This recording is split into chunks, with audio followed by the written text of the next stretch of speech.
तो नमस्कार साथियों, जिस तरीके से देख रहे हो पूरे देश का घटनाक्रम आज चूंकि सावन का पहला सोमवार है और एक आदेश जिसने सारे धर्म के लोगों को झकझोर के रख दिया था और जिसकी शुरुआत हुई थी मुजफ्फरनगर से। और वो आदेश ये था कि जिस हरिद्वार के रास्ते से कांवड़ यात्रा ले जाने वाले भक्त, या यूं कहें, चूंकि अगर मैं कुछ बोलूंगा तो कहीं ना कहीं फिर बवाल मचना स्वाभाविक है, इस तरीके से कांवड़िया रोड पे तांडव करते हैं और अभद्रता करते हैं और उनके लिए एक फरमान जारी हो गया।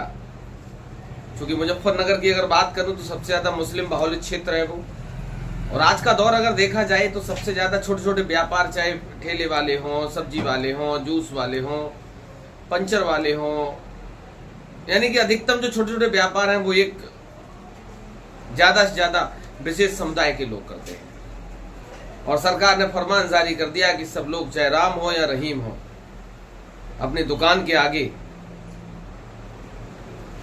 अपने नाम का, अपने धर्म का नाम लिखा जाएगा तो स्वाभाविक है धर्म का नाम भी आ जाएगा अपने आप। जारी कर दिया और पूरे देश में बवाल मचना स्वाभाविक था। देश के बड़े बड़े राजनेताओं ने उस पर टिप्पणी करी है। राहुल गांधी से लेके, अखिलेश यादव से लेके, केसी त्यागी से लेके, सोनिया गांधी से लेके, यानी जितने भी नेता थे देश के, उन्होंने इस पर टिप्पणी करी और इसको गलत ठहराया। कल आरजेडी, जो वर्तमान में भारतीय जनता पार्टी की घटक दल है, उसके सहयोगी दल के मुखिया जयंत चौधरी ने भी टिप्पणी करी और कहा सरकार को यह आदेश वापस लेना चाहिए। और हुआ ही कुछ यूं, आज सुप्रीम कोर्ट ने उस पर रोक लगा दी।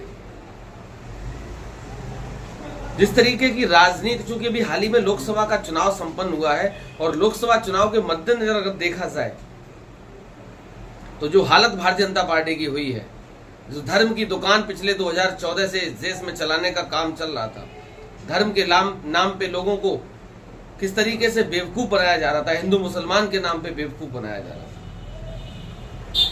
उस दुकान के शटर में ताला लग गया और वो कामयाबी नहीं मिल पाई।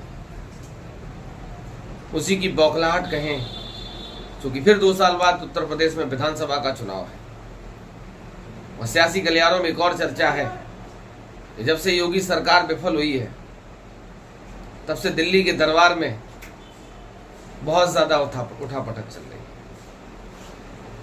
भारतीय जनता पार्टी के पर्यवेक्षक से लेके, मंत्री से लेके, प्रभारी से लेके, राष्ट्रीय अध्यक्ष जेपी नड्डा के लगातार दौरे और केशव प्रसाद मौर्य का बार बार दिल्ली जाना, ये वैसे ही योगी जी की नींद खराब करे। ऊपर से आदेश देकर वापस लेना।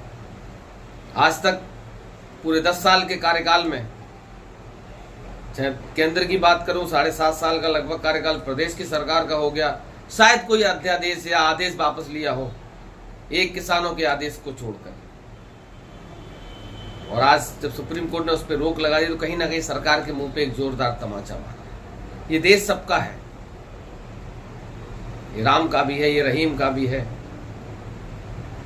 लेकिन एक वोट बैंक की राजनीति, एक हिंदू मुसलमान की राजनीति करके अपने राजनीतिक रोटियां सेकने वाले दल,